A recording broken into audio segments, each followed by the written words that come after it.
Boa noite, irmãos. Muito bom estar com vocês.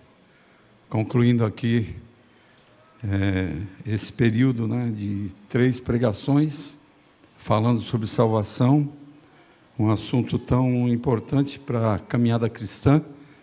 E eu creio que Deus tem falado aos corações, tem falado ao meu, e eu creio que vai continuar falando. A minha garganta já está pegando fogo.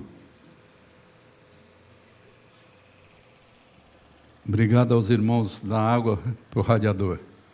Deus abençoe. Na primeira pregação, 15 dias atrás, nós falamos que aos escolhidos antes da criação, Deus dá de presente a salvação. Tem no grupo da igreja, no canal da igreja, tem na primeira pregação. Aconselho você, se não ouviu ainda, ouvir. No domingo passado, Deus revela os detalhes da salvação aos que foram escolhidos antes da criação. E hoje, um tema para fechar: desde a antiguidade, os profetas anunciaram a gloriosa salvação, pregada pelos apóstolos e vista pelos anjos com admiração. Esse é o último, as 3 grandes ideias. E a grande ideia dos 3 sermões eu vou projetar no final, mas eu gostaria de falar, o Deus que escolheu os seus antes da criação, os salva e preserva para a eterna redenção. Nós vamos ver no final. Eu quero agradecer aqui o pastor Heber, que tem me dado um suporte nas pregações. De vez em quando eu preparo alguma coisa, eu vê aí. Aí de vez em quando ele dá uns cortezinhos assim, aí eu alinho, que eu sou aluno ainda, ele é professor, então eu estou aprendendo ainda. O nosso assunto de hoje, para fechar, a antiguidade da nossa salvação. Por que a antiguidade da nossa salvação? Eu vou falar de algo que não é recente, algo que vem antes da fundação do mundo, antes da criação, então é algo muito antigo. E quando nós falamos de antiguidade, o que geralmente vem à tua cabeça? Falar de antiguidade, o que vem? Uma coisa antiga, muitas vezes, é uma coisa que não funciona mais, não é? É uma coisa que não funciona mais, é uma coisa cheia de problemas, é uma coisa sem peças para reposição, é uma coisa caindo nos pedaços. Não é essa a ideia, às vezes, quando a gente ouve falar de antiguidade, quando eu começo a pensar que eu estou ficando antigo, eu começo a ficar preocupado, começo a cair os pedaços. Deus, em sua soberania, Ele providenciou algo muito especial, que não se estraga e nem se deteriora com o passar do tempo. O que Deus preparou para nós, irmãos, é perfeito. Não sofre decomposição, não sofre não se deteriora. A minha língua hoje está meio enrolada.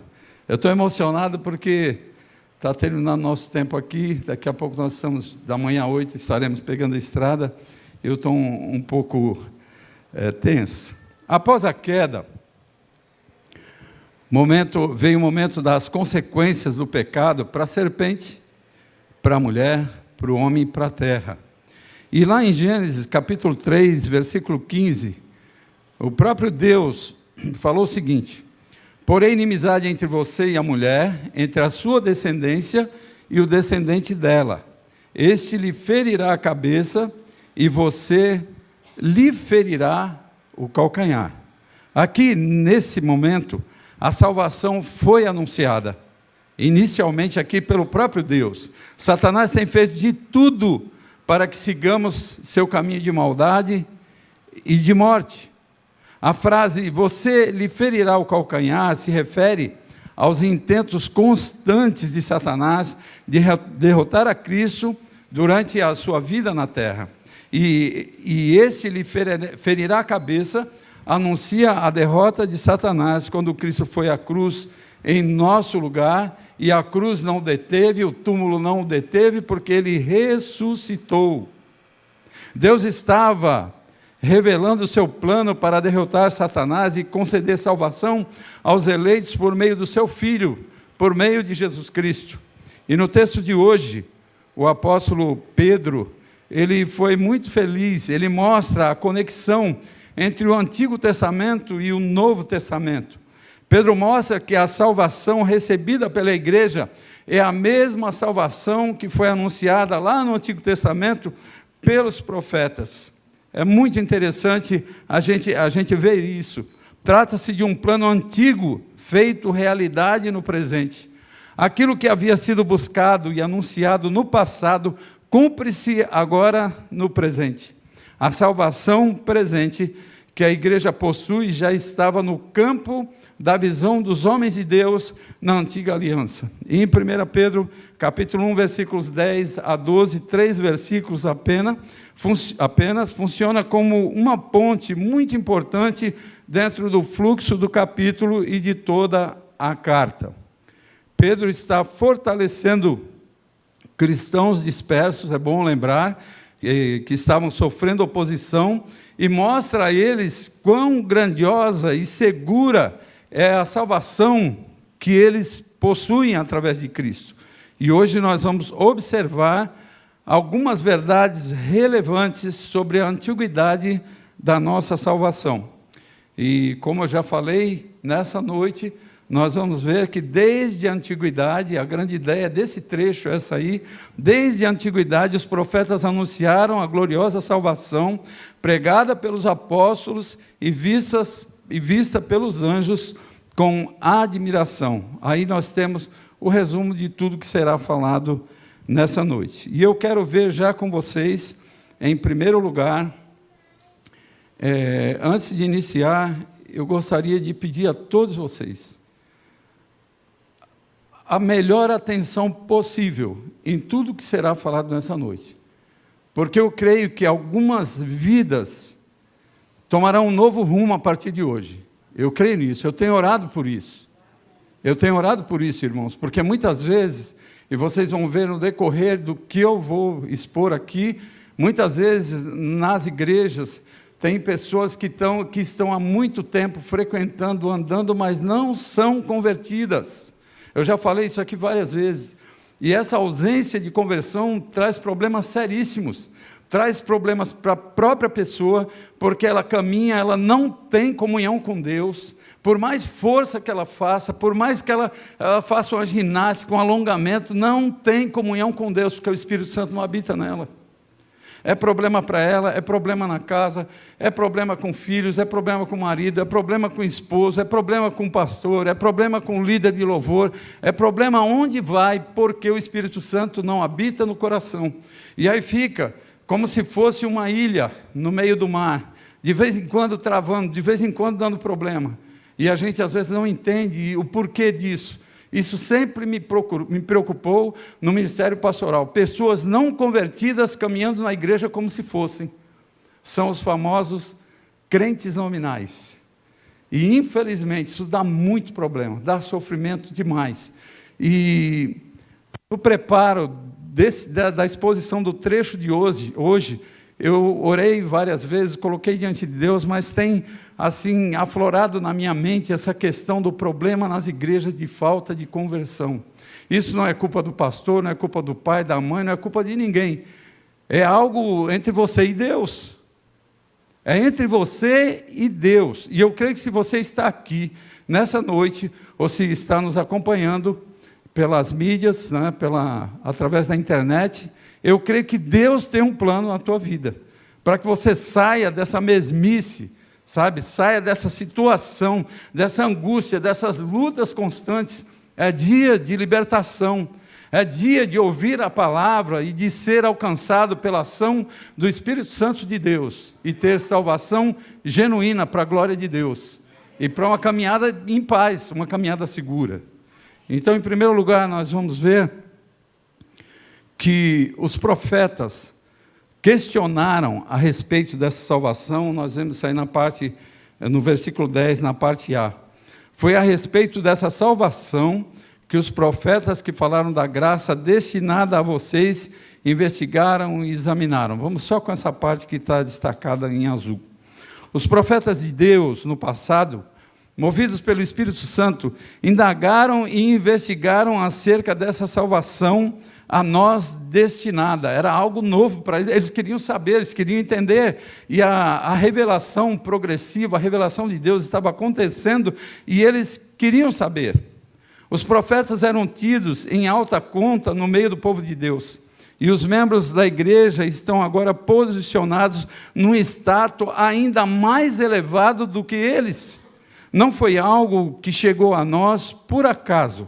Já tinha sido anunciado pelo próprio Deus e os profetas falavam agora da salvação também. E a gente vê Isaías falando 700 anos antes de Cristo, ele anunciando Cristo, e nós vemos o Antigo Testamento apontando para Cristo o tempo todo. Quando você pega a sua Bíblia, que você abre, você começa a ler Antigo Testamento, você vai ver apontando para Cristo, apontando para Cristo. Se você fizer uma leitura minuciosa, uma leitura assim, bem atenta, né? Como a gente vê aqui os apóstolos questionando, e nós vamos ver que eles, além de questionar, eles investigaram. E é o próximo ponto que nós vamos ver, né? Versículos 10b e 11a, os profetas investigaram o tempo e as circunstâncias da chegada dessa salvação. Vejam vocês o interesse grande que Deus colocou no coração deles, nesses homens que Ele chamou, né, e que Ele inspirou para escrever. Nos escritos deles, a gente vê de uma forma muito clara, versículo 10, vou pegar do começo, foi a respeito dessa salvação que os profetas que falaram da graça destinada a vocês investigaram e examinaram, procurando saber o tempo e as circunstâncias para as quais apontava o Espírito de Cristo que neles estava, quando lhes predisse os sofrimentos de Cristo e as glórias que se seguiriam àqueles sofrimentos. Como já falei, no passado, o Espírito Santo inspirou os profetas para escreverem sobre o tempo e as circunstâncias do cumprimento dessa salvação. Mas Ele não lhes retirou a capacidade de pesquisa, nem anulou o estilo de cada um nos registros dessas verdades pesquisadas. Fizeram o trabalho de um investigador. Eles investigaram, averiguaram, perguntaram, procuraram os detalhes, eles pesquisaram. Pense você hoje no trabalho de um investigador. Eles foram muito melhores, porque eram investigadores que eles contavam com a ação de Deus, contavam com o Espírito Santo de Deus que os inspirava, e eles foram investigando. Pedro diz que os profetas fizeram uma busca minuciosa e anunciaram a graça futura, mas não viveram plenamente aquilo que anunciavam. Havia expectativa, havia investigação e anseio. O Espírito de Cristo já atuava neles, apontando para os sofrimentos de Cristo e para as glórias que viriam depois. Ou seja, a salvação dos cristãos não é improvisada. Ela faz parte do plano eterno de Deus, revelado progressivamente na história redentiva da humanidade. Você ouve isso, meu irmão, minha irmã, você que está aqui presente, amigo, amiga, isso te mexe com você? Quando eu paro para ver o Deus criador do universo, o nosso Deus que providenciou uma salvação eterna através de Cristo, que deu o Filho dele a morrer por nós, e que o Filho veio e quando foi para os céus deixou o Espírito Santo trabalhando nas nossas vidas, eu paro e eu fico muito feliz e muito grato a Deus por ver o quanto Ele se importou com aqueles que Ele elegeu antes da criação. E aí a gente chega nesse ponto aqui do Evangelho, fica tão claro para nós hoje que algumas pessoas ficam assim, poxa, mas isso parece ser tão simples. É tão simples, mas é complexo. É Deus por trás de tudo isso, cuidando daqueles que Ele amou e que entregou o Filho a morrer por nós. Desde a antiguidade, os profetas anunciaram a gloriosa salvação, pregada pelos apóstolos e vista pelos anjos com admiração. Então vimos que os profetas investigaram o tempo e as circunstâncias da chegada dessa salvação. E a terceira verdade que nós vamos ver nessa noite é que os profetas deram testemunho da humilhação e exaltação de Cristo, na parte B do versículo 11, procurando saber o tempo e as circunstâncias para as quais apontava o Espírito de Cristo que neles estava, quando lhes predisse os sofrimentos de Cristo e as glórias que se seguiriam àquele sofrimento. Um grande teólogo alemão, Uwe Homer, pastor e teólogo, ele faleceu em 2023, aos 94 anos, ele diz que, eu vou projetar para vocês, a glorificação decorre do sofrimento de Jesus, a exaltação da humilhação. As duas palavras, sofrimentos e glórias, constam no plural. Isso indica que o padecimento de Cristo é múltiplo, que não se restringiu ao Calvário, mas já começou na estrebaria de Belém e se prolongou por toda a sua vida na terra, para finalmente se consumar na sexta-feira que antecedeu a sua morte. Mas também sua glorificação é múltipla e diversificada. A ressurreição e glória, assim como também a ascensão, a segunda vinda, a inauguração do reino messiânico, a execução do juízo mundial perante o grande trono branco e, finalmente, a consumação na Nova Jerusalém. Segundo Uwe Homer, nesse trecho vemos que os profetas usam tanto sofrimentos como glórias no plural. Isso significa que tanto as humilhações como a exaltação de Cristo passaram por vários estágios. Pedro enfatiza aqui a intensidade e a variedade das dores e tristezas que Jesus suportou no meu lugar, que Jesus suportou no teu lugar, tanto quanto a glória da ressurreição e da ascensão, assim como o esplendor da segunda vinda. Eles deram testemunho da humilhação, da exaltação. Às vezes nós olhamos para a humilhação de Cristo e olhamos assim, parece que é uma coisa tão no passado, que foi uma coisa tão simples. Não foi tão simples, irmãos. Foi algo muito forte. Foi algo que às vezes, algumas pessoas, a minha esposa não consegue assistir o filme da Paixão de Cristo de Mel Gibson. Ela não consegue assistir. Até hoje ela nunca assistiu. Que é um retrato da humilhação, do sofrimento, é pequeno, é pouca coisa à vista do que foi.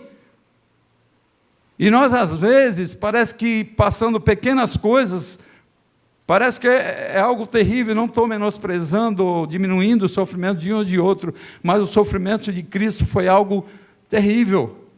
Foi um sacrifício cruento. Sabe o que é um sacrifício cruento? Um sacrifício onde teve derramamento de sangue. Ele deu a vida no meu lugar e no teu lugar. E os profetas deram testemunho dessa humilhação que viria, que ainda estavam apontando para ela. Eles dão testemunho, a gente vê nesse trecho. E na parte já final, no versículo 12, eu vou trabalhar muito hoje nas aplicações, porque eu vou trabalhar com o que eu preguei 15 dias atrás, semana passada, e hoje. Hoje eu vou fechar já a quarta verdade com vocês, para ir para as aplicações, que eu acho muito interessante. A quarta verdade, os profetas apontaram para uma salvação posterior à sua existência, depois deles, é algo que viria depois. E a gente vê aqui, a eles foi revelado que estavam ministrando não para si próprios, mas para vocês, quando falaram das coisas que agora lhes foram anunciadas por meio daqueles que lhes pregaram o Evangelho pelo Espírito Santo enviado do céu. Coisas que até os anjos anseiam observar. Nós vamos entender esse versículo aqui, eu vou explicá-lo bem direitinho. Os profetas receberam a revelação divina de que a salvação por eles anunciada se cumpriria não em seus dias, mas em tempos futuros. O versículo 12 fecha dizendo que coisas que até os anjos anseiam observar. Pedro eleva os olhos da igreja sofredora, Os profetas anunciaram, os apóstolos proclamaram, o Espírito Santo aplicou e os anjos contemplam admirados. Assim, dentro do desenvolvimento do capítulo, esses versos servem para aumentar a segurança, a gratidão, a perseverança do crente. A mensagem predita pelos profetas é a mesma recebida pela igreja, lá como promessa, hoje como cumprimento. O Evangelho engloba a mensagem profética junto com o seu cumprimento. É a boa nova de que a salvação tão ansiosamente esperada é uma realidade, a partir da morte e ressurreição de Cristo. O apóstolo diz que até os anjos anseiam, a edição revista atualizada, até os anjos anelam perscrutar a respeito dessa salvação. É interessante entender essa parte aqui, Hebreus capítulo 1, versículo 14, o escritor de Hebreus falou que os anjos não são todos eles espíritos ministradores enviados para servir aqueles que hão de herdar a salvação? Os anjos, irmãos, estão ao redor do trono de Deus, são mensageiros enviados por Ele para servir aquele que herda a salvação. Você consegue entender essa ligação que existe diante de Deus e essa ligação conosco, que herdamos a salvação? Os anjos são ministradores. Lucas capítulo 15, versículo 10, eu lhes digo que da mesma forma, a alegria na presença dos anjos de Deus por um pecador que se arrepende. Os anjos se alegram quando alguém se arrepende aqui na terra. Há alegria nos céus. Mais um texto que eu quero trazer também, Mateus 24, 31, e ele enviará os seus anjos, daqui no fim, lá na frente, ele enviará os seus anjos com grande som de trombeta, e eles reunirão os seus eleitos dos quatro ventos, de uma a outra extremidade dos céus, e aí ele vai separar o joio do meio do trigo, é aqui nesse ponto, e os anjos que farão esse trabalho. Eles reunirão os eleitos quando Jesus voltar para buscar a sua igreja. Apesar de tudo isso, o conhecimento deles sobre a salvação humana é incompleto, porque eles anseiam observar, eles anelam prescrutar a respeito dessa salvação. Esse verbo aqui, observar, prescrutar, significa olhar com o pescoço esticado, admiração pelo que Deus fez. É mais ou menos algo assim. Eles, quando fala da nossa salvação, os anjos esticam o pescoço assim para ver essa salvação anunciada na antiguidade, manifesta em Cristo e pregada pelos apóstolos. Esse é o motivo desse olhar de admiração com o pescoço esticado. Se os anjos estão interessados, preste bem atenção nisso, e admirados com a nossa salvação, meus irmãos, quanto mais nós deveríamos considerá-la gloriosa, com ainda mais fervor e entusiasmo. Imaginem esses seres celestiais que ficam tão admirados, olhando para nós e vendo algo tão precioso que foi preparado para nós, e nós muitas vezes não valorizamos. Pessoas às vezes que passam tempos e tempos caminhando numa igreja, e quando se fala de salvação, parece que é algo tão longe. Não, acho que isso aí nem vai acontecer. Algumas pessoas, infelizmente, têm esse pensamento, e isso nos deixa muito triste, vendo algumas situações assim. O resumo dessa parte inicial que eu falei aqui, está aqui desde a antiguidade, os profetas anunciaram a gloriosa salvação, pregada pelos apóstolos e vista pelos anjos com admiração. E agora, diante de tudo isso, que a gente ouviu 15 dias atrás, que ouviu 8 dias atrás, que estamos ouvindo hoje, fechando, o que nós vamos fazer? No primeiro sermão da série eu falei da salvação como presente de Deus para os eleitos. Na segunda eu falei de 3 detalhes dessa salvação. E hoje nós vimos 4 verdades que mostram a antiguidade da nossa salvação. Primeiro, os profetas questionaram a respeito dessa salvação, lá no versículo 10. Segundo, os profetas investigaram o tempo e as circunstâncias da chegada da salvação, versículos 10 e 11a. Terceiro, os profetas deram testemunho da humilhação e exaltação de Cristo. E, em quarto lugar, os profetas apontaram para uma salvação posterior à sua existência. A pergunta que fica é: diante de tudo que nós temos ouvido e visto, o que nós vamos fazer? Eu creio que muitas dúvidas foram tiradas e outras levantadas. Eu creio nisso. Mas é necessário que fiquemos atentos e algo prático é necessário que se faça. Eu pergunto para você aqui: você tem dúvida da tua salvação?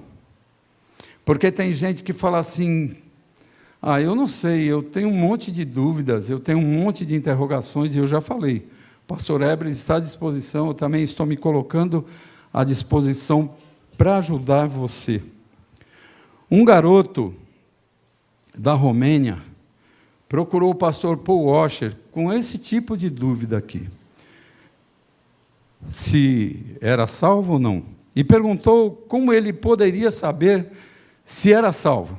Imagine vocês, um garoto chegando para um pregador no porte de Paul Washer e perguntando, queria saber. O pastor disse a ele: você conhece? O pastor ficou assim, até se assustou com a pergunta e falou para ele assim: você conhece aqui, jovem, alguma boa danceteria, uma danceteria ímpia?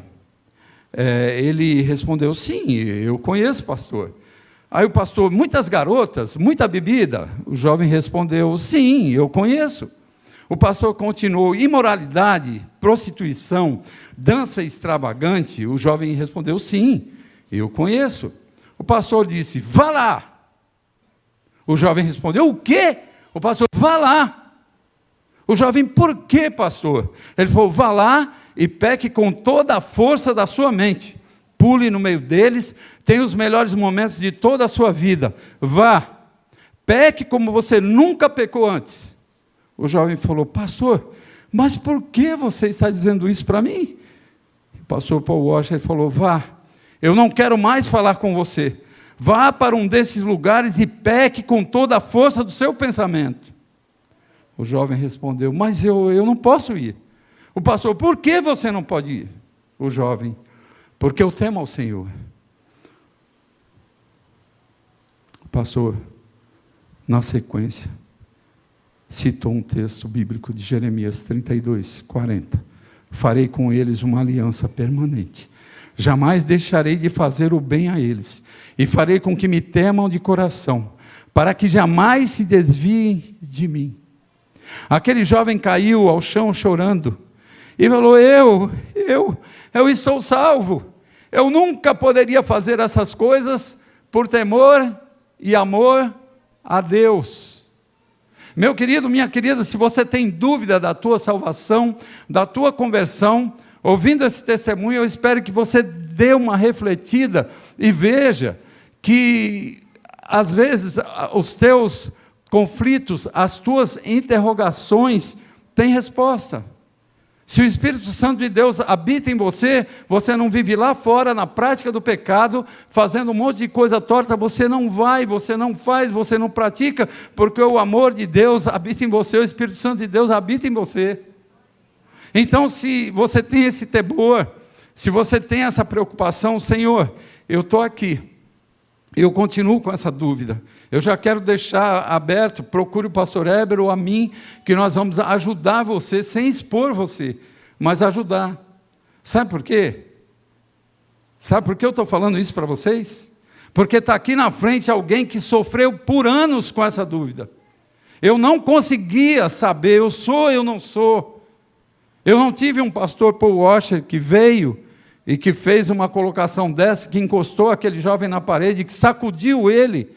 E você pode ver esse testemunho na internet, se procurá-lo você vai ver, talvez com muito mais detalhes. Você já entendeu o que é pecador? É uma pergunta que eu quero fazer. Você se arrependeu dos seus pecados e creu que Jesus morreu na cruz para te salvar da ira de Deus? Eu estou falando não apenas de palavras, tem que ser de coração. Qual era a nossa condição antes de estarmos aqui, antes de termos o Senhor Jesus como nosso Salvador? Qual era a minha condição? Qual era a tua condição? Eu quero que você abra a tua Bíblia, aí no livro de Efésios, capítulo 2, e eu quero ler com você, e quero que fique marcado aí na tua Bíblia, esse trecho. Qual era a nossa condição? Qual é a condição de algumas pessoas que estão aqui nessa noite, que ainda não fizeram uma decisão de seguir a Cristo, mas que está aqui, eu creio que o Espírito Santo de Deus trouxe aqui para ouvir essa mensagem. Olha só, olha a condição nossa. Vocês estavam mortos em suas transgressões e pecados, nos quais costumavam viver, quando seguiam a presente ordem desse mundo e o príncipe do poder do ar, o espírito que agora está atuando nos que vivem na desobediência.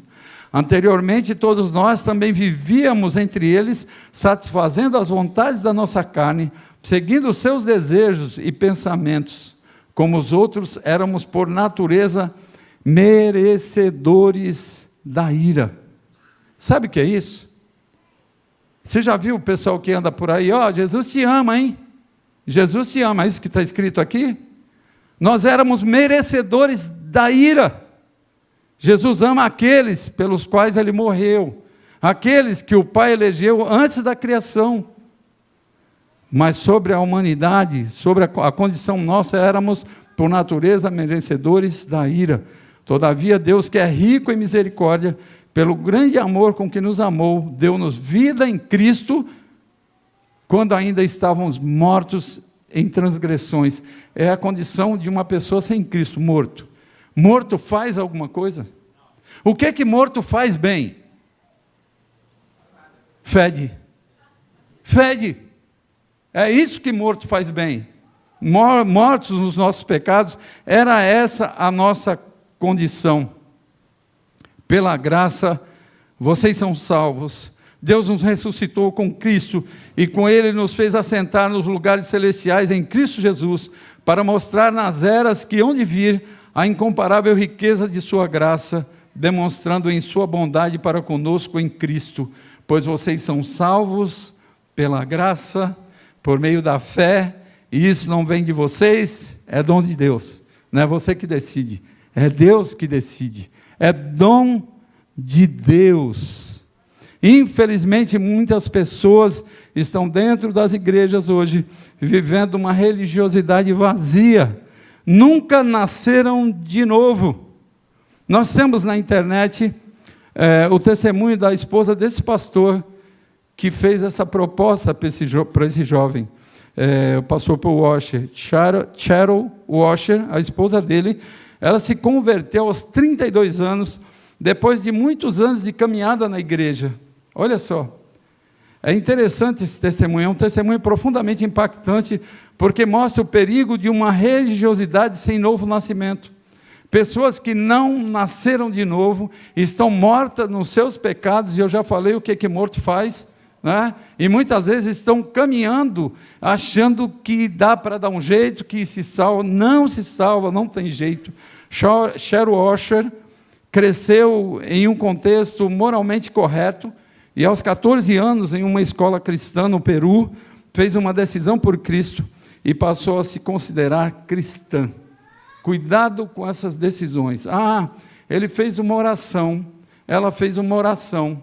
Foi de coração essa oração? Eu não posso julgar, eu não tenho como julgar, nem você tem, mas cuidado com essas orações. Então ela fez uma decisão e passou a se considerar cristã, tornou-se muito envolvida com o meio evangélico, estudou em uma instituição bíblica, casou-se com Paul Washer e serviu como missionária por cerca de 12 anos no Peru.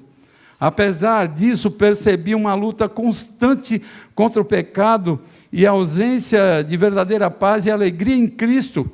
Em 2004, durante uma conferência em San Antonio, Texas, ouvindo pregações sobre o verdadeiro evangelho e examinando textos como 2 Coríntios 13, 5, examinai-vos a vós mesmos, era a base da pregação, foi profundamente convencida de que nunca havia realmente nascido de novo. Ela descreve um momento marcante em que olhou para uma prostituta do outro lado da rua e percebeu que diante de Deus sua religiosidade não a tornava melhor do que aquela mulher. Ela também estava perdida.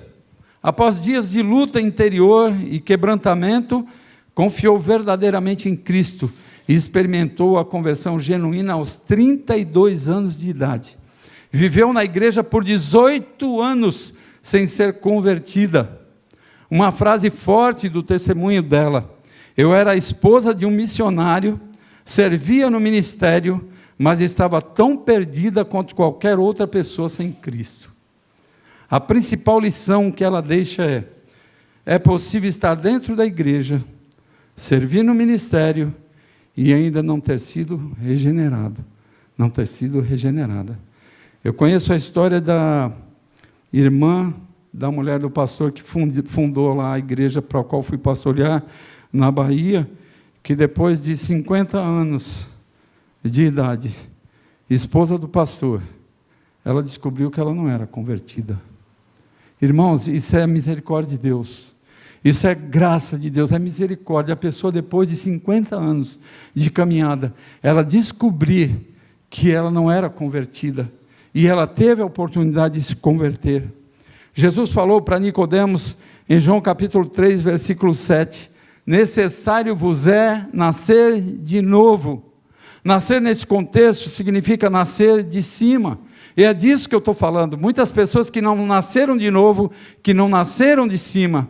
Isso acontece quando o Espírito Santo vem habitar no coração de quem, arrependido dos seus pecados, reconhece Jesus como Salvador e o aceita. Isso já aconteceu com você? Olha o que fala aqui em Efésios, capítulo 1, versículo 13. Prestem bem atenção a esse trecho. Quando vocês ouviram e creram na palavra da verdade, o evangelho que os salvou, vocês foram selados em Cristo com o Espírito Santo da promessa. Quando ouviram e creram, você ouviu, você tem ouvido, você está ouvindo, você creu? A partir do momento que você crê, você é selado em Cristo com o Espírito Santo da promessa. O Espírito Santo vem habitar em você. E aí os comportamentos, as atitudes, tudo muda. Tudo muda. Parece que tudo fica mais fácil. Nascer de novo gera gratidão por tão grande e perfeita salvação. Nascer de novo produz valorização que nos leva a falar de Cristo a outros. Nascer de novo é visto na frequência aos trabalhos da igreja, investindo uns na vida dos outros, edificando e sendo edificados. Nascer de novo é visto nos relacionamentos em casa, com a família, na escola, no trabalho, na sociedade. Nascer de novo é visto no pagamento das contas. Antigamente, um ponto interessante, quando a gente fala disso, uma casa era alugada para um crente e não se pedia fiador. Era só a palavra, porque eram pessoas direitas, que honravam os compromissos, que pagavam o que deviam. Novo nascimento. Se você chegou hoje, aqui, depois de tudo que tem ouvido, à conclusão que ainda não nasceu de novo, e sente que o Espírito Santo ainda não habita em você, pastor Heber está à disposição. Eu também estou à tua disposição, para nós conversarmos, quer seja depois do culto, ou em qualquer outra situação. Ainda vou ficar a semana toda por aí. Você não será exposto, não será exposta, você será cuidado, você será cuidada, você será orientado, orientada no que fazer. O testemunho da Cheryl Washer foi um testemunho que ela abriu, que é público, você pode entrar na internet, você vai ver, e é longo, hein? Eu fiz um resumo aqui de 6 páginas, é muito longo o testemunho dela, tem muitos detalhes interessantes de você ouvir depois. Então, ela tem toda essa exposição, porque ela resolveu expor, mas você não será exposto, será cuidado e orientado no que fazer. Não continue tentando se enganar, tentando se salvar. Necessário vos é nascer de novo. É o que nós temos, fechando aqui a exposição sobre salvação. O Deus que escolheu os seus antes da criação, o salva e preserva para a eterna redenção. Eu quero pedir a você agora, enquanto o louvor canta esse louvor, esse último louvor que eles cantaram, eu pedi para eles voltarem, eu quero que você reflita. E eu não quero que você fique de pé aí, não. Eu quero que você fique de pé dentro de você. É compromisso seu com Deus. É você que tem vivido as interrogações. É você que tem as dúvidas. É você que tem os questionamentos. É você que precisa de ajuda. Então é você que precisa e é por você que eu vou orar depois que eles terminarem o louvor.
Amém. Glórias a Deus.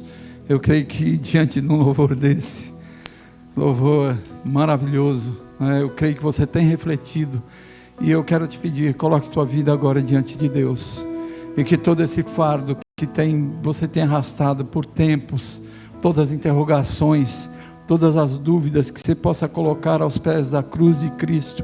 Que você possa aproveitar essa oportunidade que Deus está te dando, que Ele está te chamando para Ele, e possa se render aos pés dEle, e viver dias diferentes, dias que glorifiquem a Deus, dias de paz. Você precisa desfrutar da paz que vem de Deus, por mais difíceis que sejam os dias para você, você tem a paz que vem de Deus. Não estou falando dos problemas serem retirados, mas paz para enfrentar, sabendo que o Senhor está com você, que Ele está ao seu lado, e que você vai chegar aos céus um dia, e encontrará esse Salvador maravilhoso. Deus eterno, muito obrigado pela Tua palavra, obrigado, Senhor, por esse louvor tão maravilhoso, que aquece os nossos corações, e que nos traz reflexões profundas, ó Deus. A Tua palavra que tem falado já desde 15 dias atrás, falou 8 dias atrás, está falando hoje, e de uma forma tão direta, e as orientações, ó Deus, que foram dadas, que as pessoas não saiam daqui com interrogações, não saiam daqui com questionamentos, não saiam daqui com tristezas provenientes da ausência de salvação. Aqueles, ó Deus, que já estão há um tempo caminhando aqui, alguns que foram criados no Evangelho, mas chegam à conclusão de que nunca se renderam aos pés da cruz, de que nunca aceitaram a Cristo de verdade, de que nunca nasceram de novo, de que nunca nasceram de cima, ó Deus.